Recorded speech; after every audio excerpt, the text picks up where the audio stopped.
Hello hi नमस्कार दोस्तों, मेरा नाम प्रतीक है। आज आपके साथ एक नया सेशन शुरू कर रहा हूँ जहाँ हम लोग एनालिसिस करेंगे, डिस्कशन करेंगे विथ रिस्पेक्ट टू इतिहास की कुछ बेहतरीन बातें। और आज के सेशन में हम लोग डिस्कस करने वाले हैं कि भारत में जो यूरोपियंस की जिस तरह से एंट्री हुई, उसमें अंग्रेज़ आए, उसमें फ्रेंच आए, उसमें डच आए, है ना, पोर्चुगीस आए। इन सब यूरोपीय शक्तियों में सबसे बेहतरीन कोई शक्ति निकल के आई, वो थी अंग्रेज़ों की।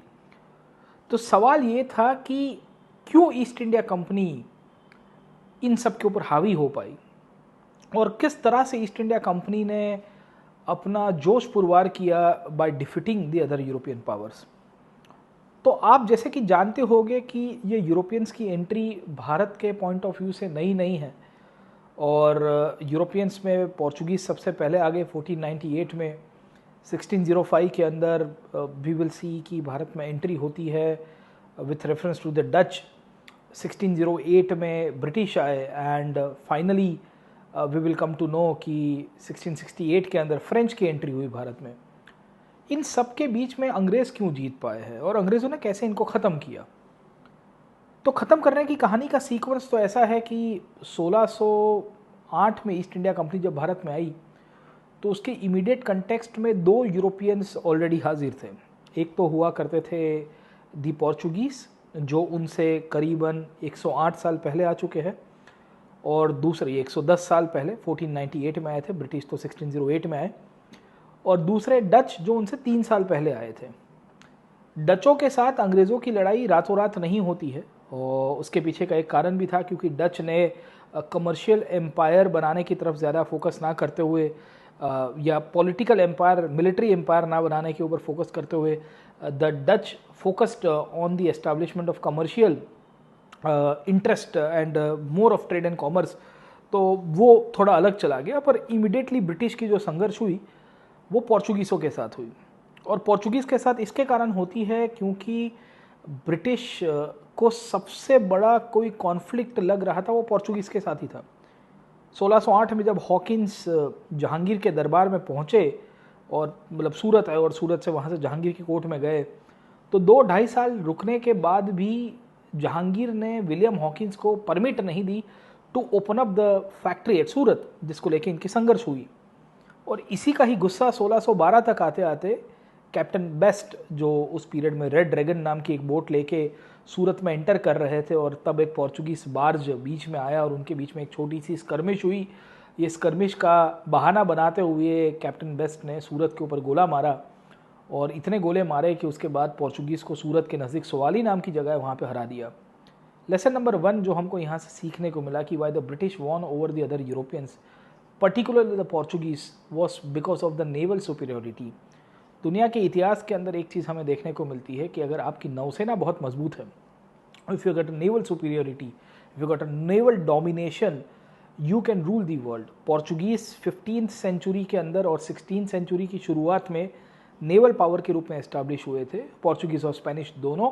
इसके लिए वो जीतते आ रहे थे और उन्होंने इनिशियल कॉलोनीज़ बनाई।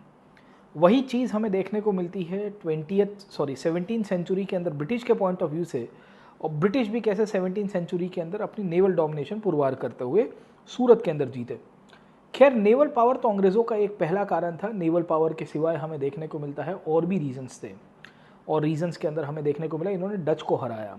डच को हराने के पीछे इन्होंने वेट किया अप टिल 1759। एक लड़ाई होती है जिसे हम लोग कहते हैं बेदरा की लड़ाई, चिंचुरा की लड़ाई, जहां ब्रिटिश ने डचों को हरा दिया। और डच को हराने के पीछे का कारण था मीर जाफ़र।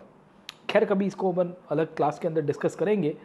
पर मीर जाफ़र और डच जो उस पीरियड में बंगाल के अंदर हुआ करते थे, और मीर जाफ़र को अंग्रेज़ों ने प्लासी के बाद बंगाल का एक पपेट नवाब बनाया था, इन दोनों ने कॉन्स्पिरेसी की टू डिफीट द डच।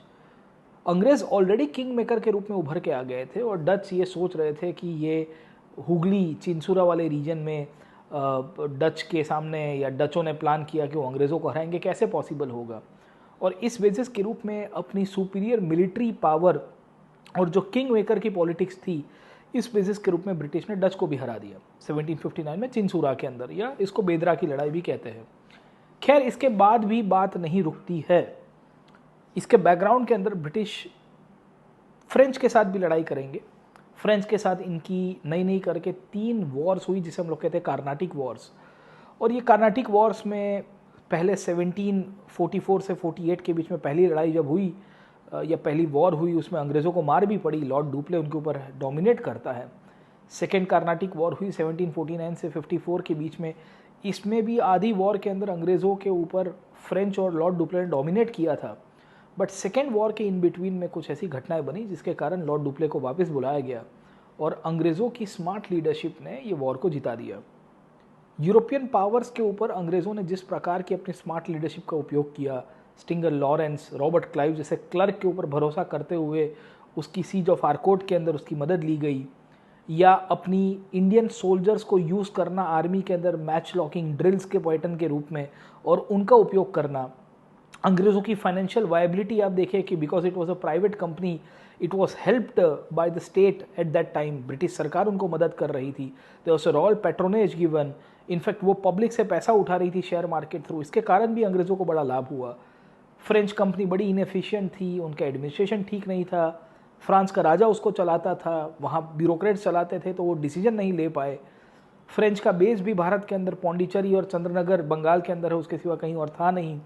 और इन सब के बेसिस के रूप में the British were able to defeat the French as well as a pattern of 3 Carnatic wars, मतलब 1744 से 48 के बीच में, 49 से 54 के बीच में और 1756 से लेकर 1763 में।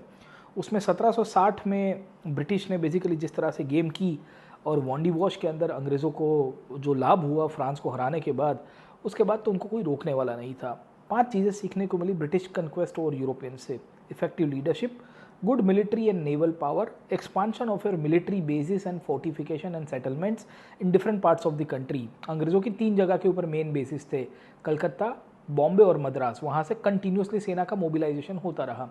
आप बहुत ही क्विक डिसीजंस ले रहे हो, आपने इफेक्टिवनेस अपनी यूज़ की है, आपने अपने लोअर ऑफिशियल्स को ट्रस्ट करते हुए उनकी स्ट्रैटेजी लागू की और आपने सबॉर्डिनेट से भी सीखा, बहुत इंपॉर्टेंट बात है। आपकी मैनेजमेंट बहुत अच्छी थी, साथों साथ आपको स्टेट सपोर्ट था, आपकी फाइनेंशियल स्ट्रेंथ बहुत अच्छी थी, आप यहाँ पे जीत पाए।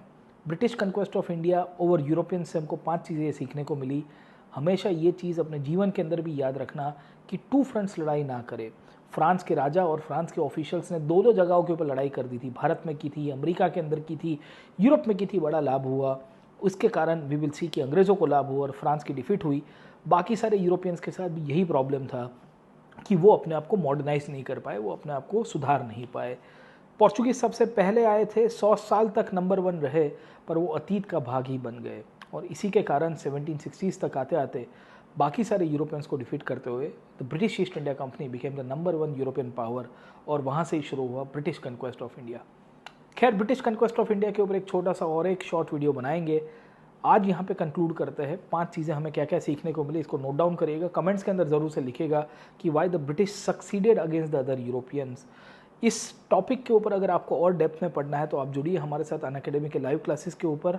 आज ऑफर चल रही है, PN लाइव कोड यूज़ करिए और मैक्सिमम डिस्काउंट पाइए। 72,000 तक की आपको यहाँ पर डिस्काउंट अवेलेबल है इन माई GS एंड ऑप्शनल क्लासेस। आप लाइव आइए, आपकी डाउट सॉल्व होगी, आपकी कोई भी क्वेरी होगी आपको सिंगल स्टॉप सॉल्यूशन के रूप में मैं दूंगा। आज यहाँ पे ही ख़त्म करता हूँ, तब तक के लिए लेट्स क्रैक इट।